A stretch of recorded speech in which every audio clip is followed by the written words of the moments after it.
Welcome back to Talking About Books. I'm going to be doing what I like to call a book discussion video, where basically I discuss books. The first book I'm going to be discussing is Dragonwatch, Wrath of the Dragon King by Brandon Mull. This is the second book in the fantasy series Dragonwatch. The Dragonwatch series is the sequel series to the Fablehaven series by Brandon Mull. The basic idea for the original Fablehaven series is a brother and sister go to stay with their grandparents. They discover that their grandfather is the caretaker of this sanctuary for magical and mythical creatures, and the name of this preserve is called Fablehaven. The first Fablehaven book is a really cute fantasy series, and after that it's just a roller coaster of not trusting anyone. So far, I think I do prefer Fablehaven to Dragonwatch, the sequel series. I think my main issue so far with Dragonwatch has been the lack of continuity. If you're not heavily invested, you probably won't even notice this continuity error. I notice it, so it bothers me a lot. None of this is to say I didn't like the book. I really did enjoy it. I'm going to be discussing spoilers now, so if you have not read Dragonwatch, Wrath of the Dragon King, leave. We start off with Seth and Marat.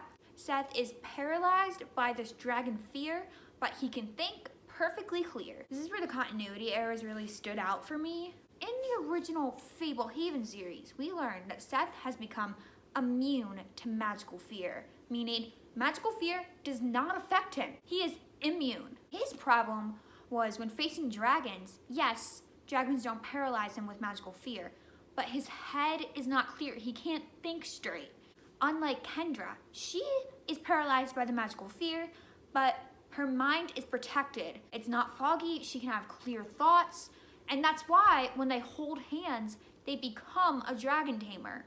It makes no sense for Seth to be paralyzed by dragon fear throughout this book. It contradicts everything. Following our continuity error, we are greeted by Tanyu and Newell and Doran. I was so excited to see Tanyu again. I know one of my complaints was we didn't see a bunch of characters from the original series, but we got to see Tanyu. It was also making me thinking, where's Warren? I miss Warren. Where's Coulter? Wait.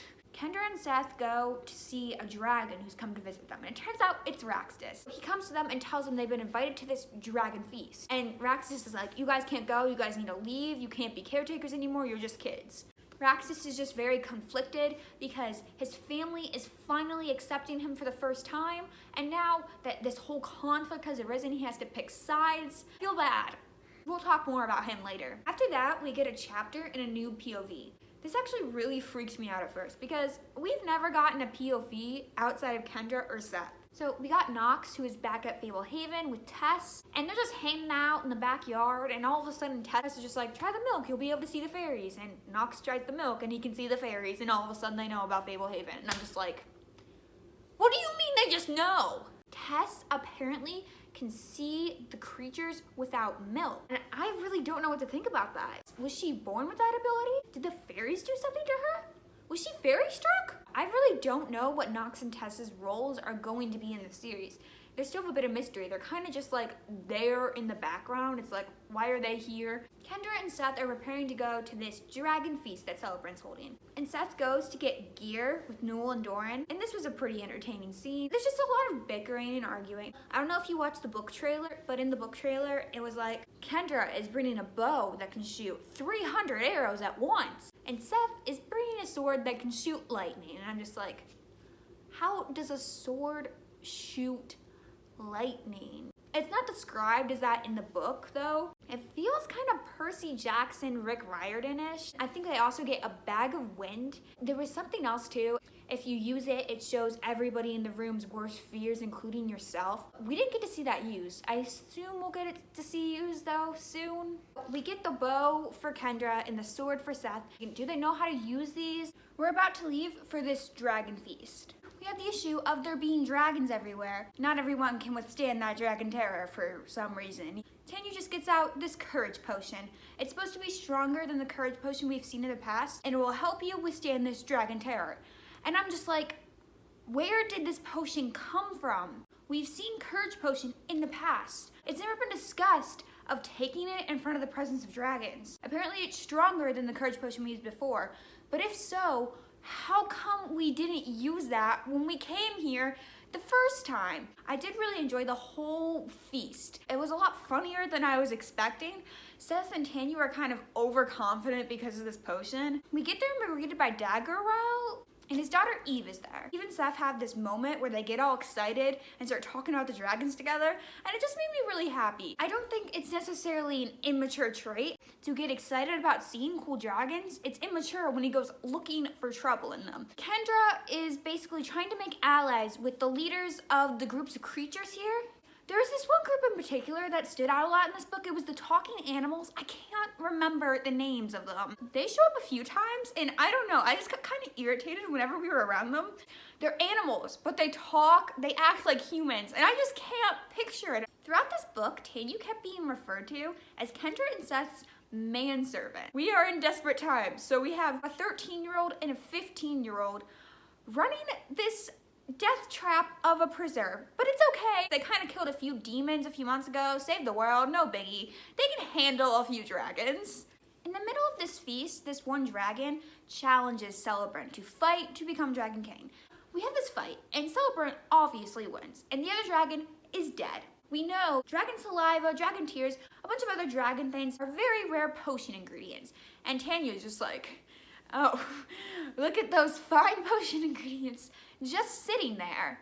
And he's like debating to go and get them, and Seth is like, oh, I'll go get them for you. I can shade walk, they won't see me. And Tanya actually considers this for a moment. Tanya does say, no, Seth, it's too risky. I'm gonna do it myself. I kind of freaked out right there. I was like, oh no, Tanya's gonna get caught. Something bad is going to happen here. I'm like, just let Seth do it. He can shade walk, no one will see him. And nothing ends up happening. He doesn't get caught, and I was so sure something was. Seth goes back to Kendra, and Kendra's just like, where's Tanya?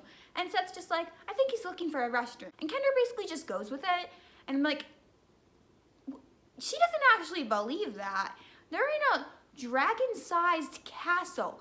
Why would Tanya be trying to look for a human-sized restroom? So Ronadan was in the book trailer, and based on everything that we've heard about this dark unicorn, I was expecting some big action-packed entrance for when we see him the first time. But nope, it's just casually at the feast. And I really liked how casual it was, because it wasn't what I was expecting. And it was great. His introduction was hilarious, and his character is very intriguing because our main antagonist of this series is Celebrant. I don't know if it's going to stay that way. Ronadan appears to be with Celebrant, but he's not really on his side. It's just because it's convenient for him at the moment, but he will betray Celebrant if he has to. He has his own agenda, and I'm wondering, what exactly is his goal in mind? I think back to the first Dragonwatch book where Kendra spoke to that demon in the fairy realm. This demon put her mark on Kendra and saying, if you talk to any of these other demons I list here, they will see my mark on you and they will help you. And one of these demons come into Seth's dream in the last book and offers to help him. And Seth's just like, you really think I'm going to trust a demon again after last time? We don't really get more about all these demons wanting to help them. Occurrences keep happening. Dark creatures are offering Seth, I'm like, oh, I can help you learn how to use your powers and blah, blah, blah, just like how the demons did. And Ronadan is one of these people. So I'm wondering, is Ronadan with the demons? I'm also thinking as I'm reading, I'm like, what about the Sphinx? What exactly is his role in this? And we do get a mention of the Sphinx at the end, how Ronadan had help from the Sphinx. And I'm just freaking out as I hear this. I didn't think we were going to get the Sphinx in the series. It was something I hoped for, but I'm like, I highly doubt that's gonna happen. But the Sphinx is still alive. He's an eternal now. He is still living and is going to live for a very long time. I want to know what the Sphinx's role is in this, because he always wanted to open the demon prison that he was planning for centuries. Now that plan failed and there's a new demon prison, what does he want now? One of the concepts in this series is that everything is going to eventually come to an end. The demon prison is not going to last forever, and that's why the Sphinx wants to open it. The prison isn't going to last, and he doesn't want it to be complete chaos. He's gonna open it on his agenda and make it all right. The dragons, they want to break out of their sanctuaries and roam free in the world. And by that logic, no prison is going to last forever. Everything comes to an end. Does the Sphinx want the dragons out of the sanctuaries using the same logic of the demon prison he had? But also, you think he would have learned his lesson. after the society turned on him and he ended up having to go against everything that he originally planned. Kendra goes back, sits next to Seth, and she's just all casually, you see that guy over there? That's Ronadin. You know, the guy who kidnapped Bracken? And Seth is like, oh, should we go beat him up? Giants have attacked and killed the Griffins. I don't know about you, but I was actually really sad that the Griffins died. The Griffins were so nice when they rode them here. It's just, they didn't deserve it. Following my grief of the Griffins, we have to get back to Blackwell Keep, and we have to take the road. And Midsummer's Eve is coming up, and we don't want to be out during Midsummer's Eve. I was actually really happy that Eve sneaked away because I want to see more of her. I love her so much. I just want her always around. She kind of reminds me of Cecily Herondale. We learned that Eve has this ability to camouflage. She can make herself and the rest of our crew look like someone else or something, but it takes a lot of energy and it's hard for her to do. And I'm thinking, why doesn't Seth just shade walk? Maybe it wasn't dark enough, but like, come on. We're forced to go off the road and a dragon swoops down and eats Kendra.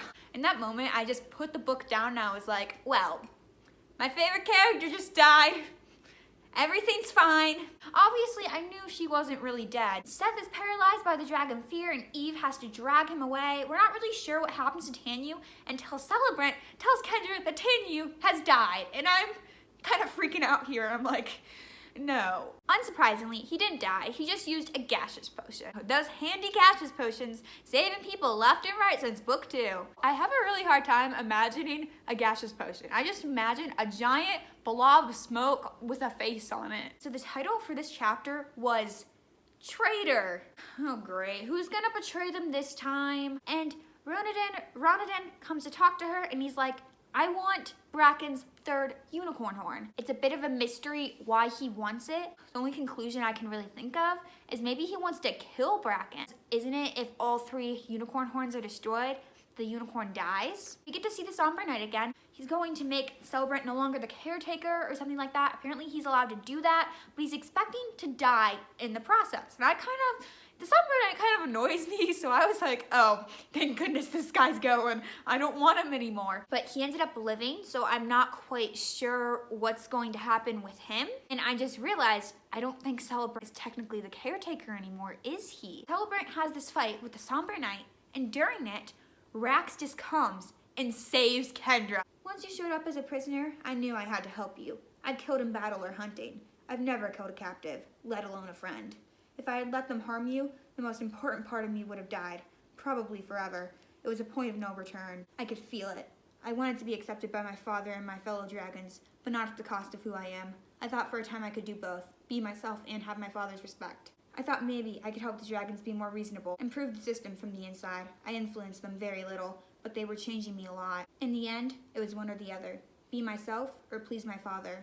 I chose me and loyalty to my real friends. But if he gets caught now, he's going to get the death penalty, and now I'm really afraid for him. Kendra goes off to my favorite place. You guessed it, the talking animals. Seth and Eve go to Terabelle. He has to be put in the dungeon because the fair folk don't want to break their neutrality. And there we meet Lomo, who we talked about in the last book. Basically, he wanted to break the neutrality, and apparently he was among the Knights of the Dawn. I don't know how much I do trust him because he says he was with the Knights of the Dawn. He just seems kind of suspicious to me. The Knights of the Dawn were full of traitors at the time. The Sphinx was the freaking leader. If anyone's gonna betray them, I kind of want it to be him because I don't want it to be Calvin because I want to love Calvin. But then again, I do want it to be Calvin because then I'll be right. So back to Kendra, we meet a bunch of the talking animals. After a little while, they're like, oh, Kendra, we have a gift for you.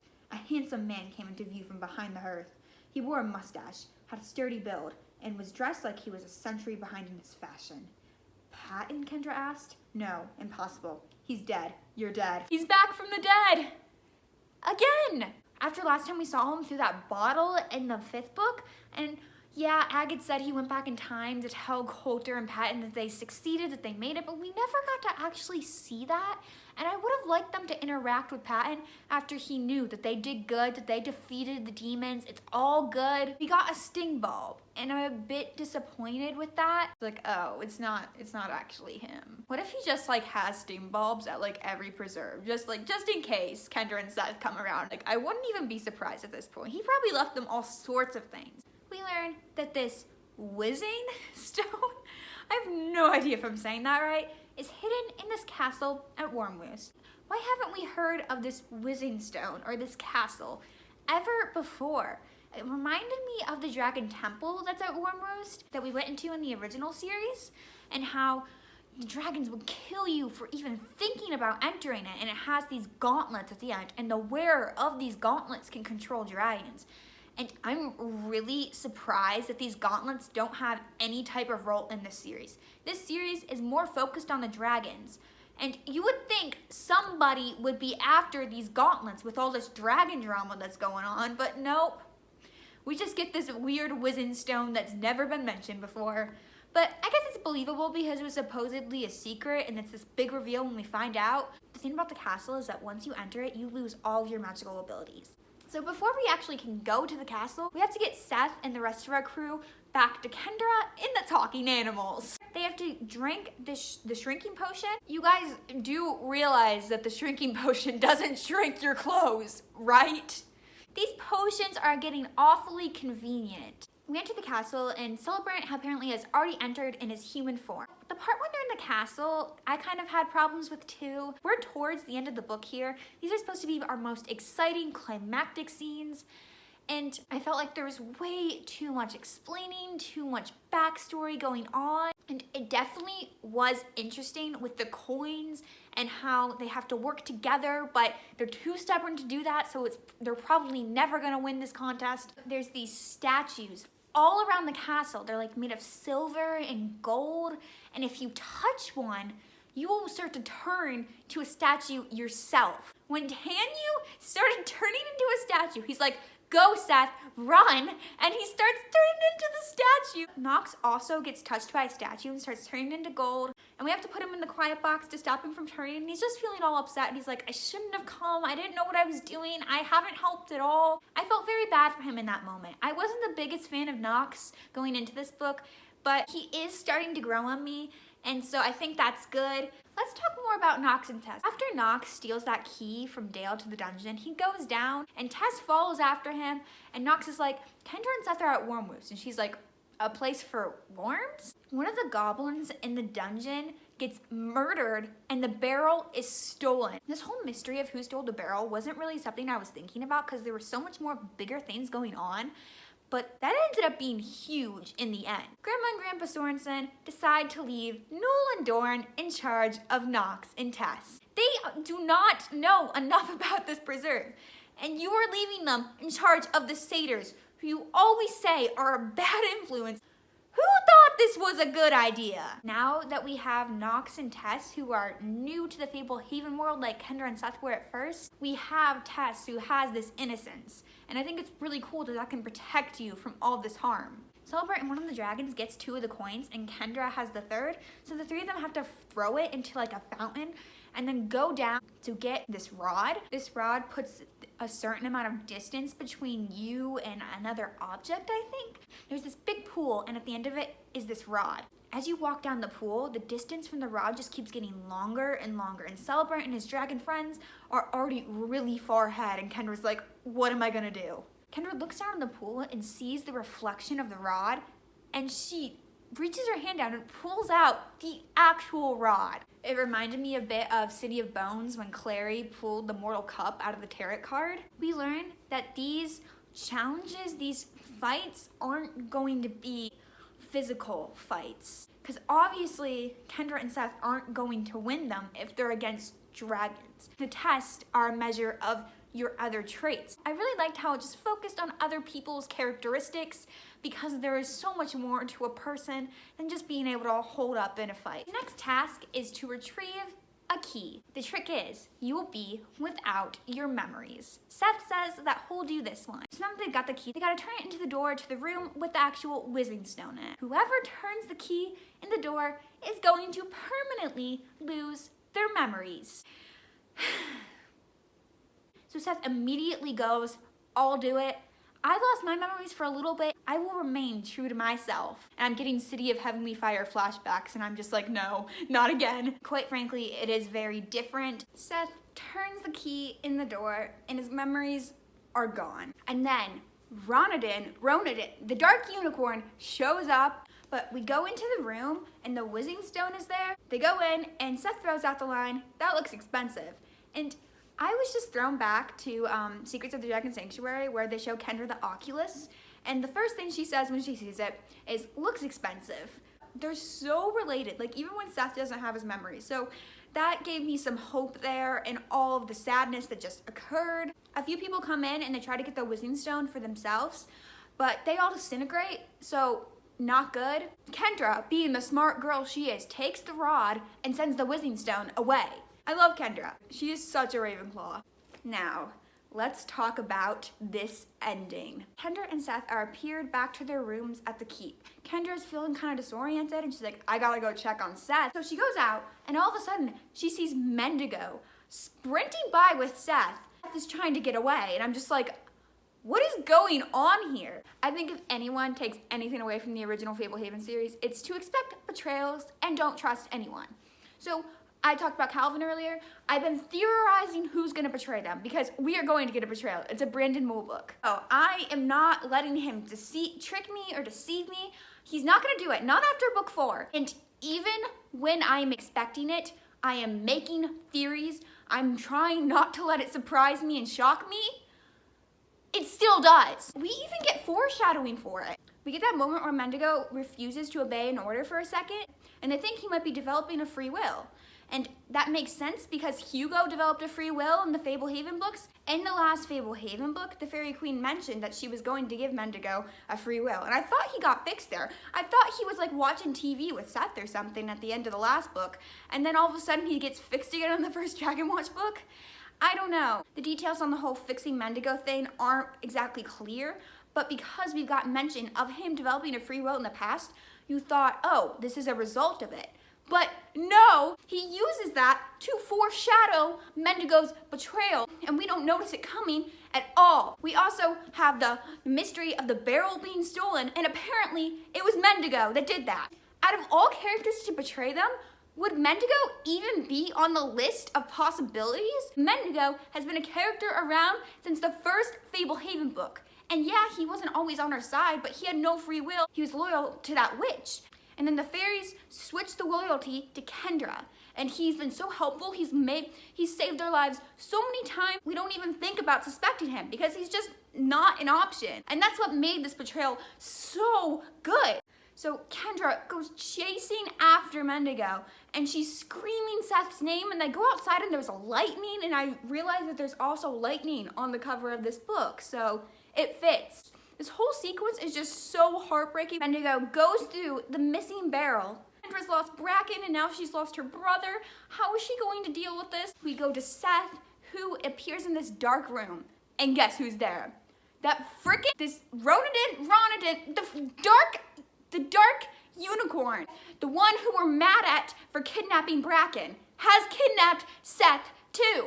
That's your sister, but you haven't been on their side for a long time. They tried to trick you by taking away your memories, but I rescued you, and I'm just like, no! Why would you have a barrel that connects to where Kendra lives, Seth asked. A friend owed me a favor, Ronadin said. He is called the Sphinx. Sooner or later, I will introduce you. I'm wondering, why does the Sphinx owe Ronadin or Ronadin a favor? Maybe Ronadin helped the Sphinx during his days as the leader of the Society of the Evening Star. Did we ever actually hear the reason on why Bracken got captured by the Sphinx and is in his dungeon? I think he was on like a mission and he was like spying at Living Marriage, but maybe Ronadin helped the Sphinx capture Bracken. Maybe that's the favor. Ronadin says that Seth is going to meet the Sphinx later, and the Sphinx is the only other shadow charmer we know of. So is the Sphinx finally going to teach Seth some of those shadow charmer abilities? Is Seth going to go dark? Because he is a shadow charmer and they are generally the villains, the people we are against, but he's not like that. He was scared when he became a shadow charmer that he was becoming evil. I feel like there's going to become a time when Seth refuses to be on Ronadin's side, because when he lost his memories the first time, he still had that courage to go back and hope. He may be manipulated a bit. In the end, even without his memories, he's going to do the right thing. This is the third book this year that I've read with a huge ending that destroyed me. First, Thunderhead, then Lord of Shadows, and then Dragonwatch. I have no idea how this is going to go down. I'm excited to see the Sphinx again. I'm excited to see how Calvin's story plays out. There are a few things that were set up in the first book that did not come into play in this book, and I assume it will be later down the line. Like how Seth still owes a favor to the Singing Sisters, and now that he doesn't have his memories, I wonder how that's gonna go. I know Kendra and Seth owe a favor to that one dragon, I forget his name, and that demon left a mark on Kendra. Anyway, this is my first time making a video like this, so I hope to improve. Thank you for watching. My name's LJ. I like talking about books and stuff, and I really loved this book. And if you watch this whole thing without reading this book, why?